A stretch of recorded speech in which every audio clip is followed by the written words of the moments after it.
On December 5, 1945, a group of 5 U.S. Navy Avenger torpedo bombers took off from the Naval Air Station in Fort Lauderdale, Florida, embarking on a routine training exercise known as Flight 19. Under the command of Lieutenant Charles Taylor, the squadron was meant to fly a triangular route over the Atlantic before returning home.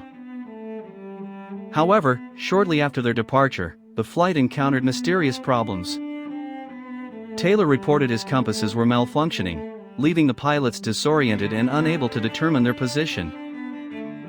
As radio transmissions grew increasingly frantic, it became clear that the squadron was lost. Despite multiple attempts to guide them back to base, Flight 19 vanished without a trace. The Navy immediately launched a search and rescue mission, deploying aircraft and ships to scour the suspected area. Shockingly, one of the rescue planes, a PBM Mariner, also disappeared, further deepening the mystery. To this day, the fate of Flight 19 remains unresolved, with no wreckage or bodies ever recovered.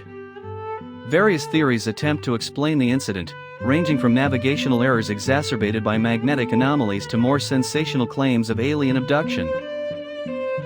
Regardless of the cause, the disappearance of Flight 19 remains one of the most enduring and baffling mysteries of the Bermuda Triangle.